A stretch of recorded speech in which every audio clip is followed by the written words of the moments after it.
Did Leon Rose do it again? We're going to break that down on today's show. Before we do, though, if you enjoyed beating the brakes off the Boston Celtics at the Temu Garden last night, hit that thumbs up icon for me right now.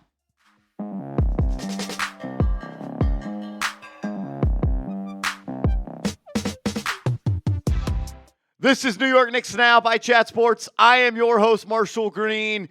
And did Leon Rose do it again with the second round selection of Mohamed Diawara? We cannot ignore what Diawara did versus Jalen Brown and the Boston Celtics yesterday. He was unbelievable. He was great on offense. He was great on defense. And we have seen up to this point throughout the regular season some of these moments appear, and it now seems to feel like Diawara is putting it all together, and I'm not so sure how you keep him out of the rotation. Let's take a deep dive into some Diawara stats. He was a team high, number one, a plus 22 when on the floor yesterday. When Diawara was suited up on the floor yesterday for the New York Knicks, the Knicks won those minutes by 22 points. The highest of any player that played yesterday. 10 points, 3 rebounds. He had a steal. He went 4-4 from the field, and he was perfect. 2 of 2 from downtown. His growing confidence to shoot that shot, the comfortability to let it fly, it has given him another skill and another reason for Mike Brown to keep him on the floor. We all know that Diawara can play defense. That was evident from the moment that he joined the New York Knicks. And he was awarded for it in the win yesterday against the Celtics as he was named the defensive player of the game. Got him a hard hat, got him some Tims. We knew that Diawara could do this. But the offensive skills, I felt like were on display as well. Yeah, he hit 2 open threes. But what about that move on the right baseline where he kind of backed his man down to the block and then kind of faded away on the baseline? Looked a little bit like Pascal Siakam. Or the move where he was in the pick and roll and he caught the pass off the roll, got to the rim, adjusted his shot in air, and finished with the left hand. We know he could play defense.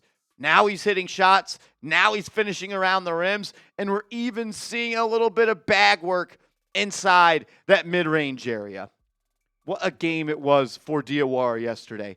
And the numbers paint the picture that he was the best player on the New York Knicks yesterday. Think about it like this. When Diawara was off the floor, the Boston Celtics had an offensive rating of 110, meaning over 100 possessions, they would have scored 110 points. When Diawara was off the court, the Celtics only lost by 2.8 points per 100 possessions. And they had an effective field goal percentage of 39%. That means they are factoring 2s and 3s, and they are adding a weighted average to those numbers. Insert Diawara on the floor. The Celtics' offensive rating goes from 110 to 91.8. Their net rating goes from minus 2.8 to minus 53.3 per 100 possessions if Diawara played 100 possessions yesterday. That is saying that the Boston Celtics lost those possessions by 53.5 points. And their effective field goal percentage went from 39 to 35.3. Let's take it a step further. When Diawara was on the floor and when Jalen Brown was on the floor, the Boston Celtics had an offensive rating of 80. 80. Meaning that was worse when Diawara was off the floor, and it was worse when Diawara was just on the court. And their effective field goal percentage was 33.3%. 39 with Diawara off the floor. 35.3 when Diawara was on the floor. And when the Diawara and Jalen Brown minutes overlapped, the Boston Celtics were the worst offense in NBA history. It was unreal what he did. And you saw kind of a difference that he made, as well as Jose Alvarado. The Knicks were extending their defense. They were picking up at half court. They were picking up 3/4 court. They were picking up full court. Got to give Jose Alvarado a lot of love for that. But you go back and you watch the highlights and you see that Diawara did that as well. The average pickup point on defense versus points per possessions allowed, you can read the chart. This was the game where the pickup point, meaning the initial defender, meaning the ball handler, that was the furthest away from the basket it had been all year long.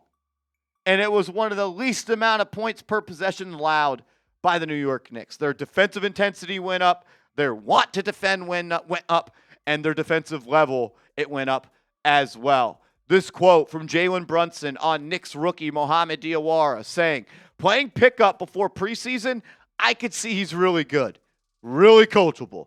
When we think he's doing something and we try and correct him, he goes and does it the very next time. This is only the beginning for him. It's hard to ignore the things that we are seeing with him. I'm not saying he's going to be an MVP. I'm not saying he's going to be an all-star. I'm not saying he's going to be an all-NBA player. I'm saying that this guy could be an all-level defensive player and an impact player this year for the New York Knicks. Shout out to Jonathan Macri of Knicks Film School saying on Sunday, Mohamed Diawara joined R.J. Barrett and Kristaps Porzingis as the only 20-year-olds in Knicks history to score at least 10 points and post a plus-minus of over 20 while playing at least 25 minutes in a Knicks win. Unreal stuff. Shout out to Christian Winfield, who covers the New York Knicks as well, because Mohamed Diawara made just 6 of his first 18 career threes. He is shooting 43% from deep since then, beginning to realize the potential his coach and teammates saw in training camp. Quote, he's given us more confidence to put him on the floor. The sky is the limit for this kid. Like defense, offense, athleticism, size, length, intangibles, tangibles, anything and everything that Diawara wants to be in the NBA, he has an opportunity to do that. Show him some love. Type those 51s in the comments. The Knicks finding this guy in the second round. The only thing Leon Rose messed up was he gave him a 1-year deal. Should have gave him a multi-year deal.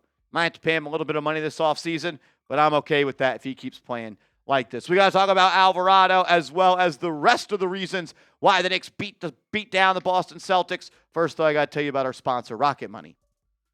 We're a couple months into the new year, and if you're not optimizing your finances with Rocket Money, what are you doing? I have a couple of vacations planned this summer, and I need to start saving money right now. Thank goodness I found Rocket Money. Rocket Money is a personal finance app that helps find and cancel your unwanted subscriptions, monitors your spending, and helps lower your bills so you can grow your savings. Rocket Money has tracked my subscriptions and found that I was actually double paying for a couple of streaming services. Rocket Money helped me cancel those extra subscriptions and save some money. Rocket Money is also helping me budget for my vacations this summer by helping me set some spending goals each month. Now I can save a little extra money on the side each month in preparation for those trips. Thanks, Rocket Money.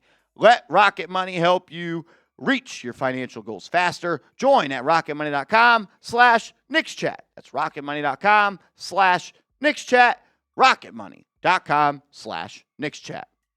Following the win over the Boston Celtics, the Knicks leapfrog them in the standings, find themselves with the number 2 seed in the Eastern Conference, and the Knicks now own the tiebreaker over Boston due to their head-to-head matchups this season. You look at the box score and the things that jump out to me. You beat them on the glass.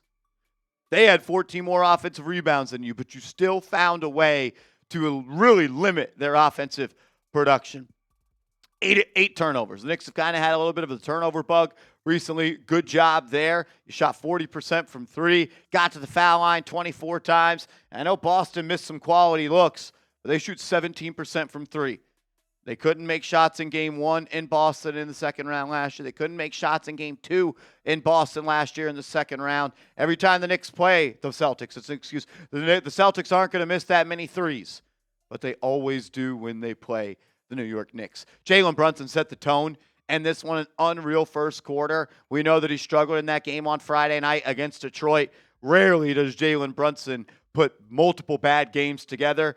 He was awesome in the win against Boston, shot 50% from downtown, did most of his damage in that first half, and he gave the Knicks a comfortable lead throughout. Alvarado's difference was felt. He was a major reason, as was Diawara, when it comes to the pickup point, making these Boston Celtics players put the ball on the deck. A skill that, it's crazy, they don't really have. Derek White's not a true point guard. Jaylen Brown is not someone that you want dribbling the ball consistently. They made them work for their buckets, Alvarado, 12 points. You're not going to get 12 points out of him every night, but you're always going to get intensity. You're always going to get him flying around on defense, up in the compete level. It was awesome to see. Josh Hart was awesome as well. Had some dumb bonehead fouls, but he was on pace for, if he would have played the whole game and wasn't in foul trouble, he could have put up 30 points last night. 19 points on 14 shots. Shot it well from distance. I know 33%. I want him to continue to let it fly. If teams are going to dare Josh Hart to shoot, shoot. Teams are going to dare Mohamed Diawara to shoot, shoot. We'll take an open three no matter really who it is on this team any day of the week. Every time you watch Mitchell Robinson play, you'll walk away with saying, this dude is unreal. He just made Neemias Queta look small. I know Queta's not a big-time player in this league, but he's someone that should be able to at least, I would say, compete when it comes to a size and strength advantage. And Mitchell Robinson made him look like a little boy. Mitch was awesome.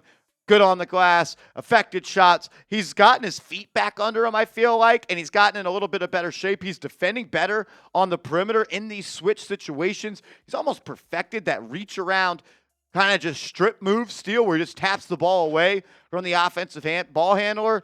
Mitch was good, and he made some free throws. I know he went 0-4 to start, but I think he finished the game 3 of 4 and 3 of 8. They weren't able to do the hack of Mitch, and then Mitch made him pay for that. Karl-Anthony Towns playing through the pain, 16 stitches above his eye. I know the offensive numbers weren't great, but he gave you 10 boards. He competed. I thought Cat was pretty good yesterday considering the circumstances. Mikal was solid. I thought a couple times he let Jalen Brown get to the rim a little bit too easy, but overall I thought his length, I thought he made them work, and I thought he made some shots as well. The Knicks need him to be a shot maker and a shot taker as long as OG and Anunoby and others are not going to be playing. A good win for the Knicks, one that I think everyone should be excited about. Anytime you can win a game by the number that they did, and considering OG and Anunoby did not play and he might be your second best player, you got to be pretty fired up. Schedule does not ease up. You got some big games coming up. Let's keep stacking these W's. Let's go. Make sure you are following me on social media. Appreciate everybody for being here. If you made this far in the video, hit that thumbs up icon, and let's go Knicks.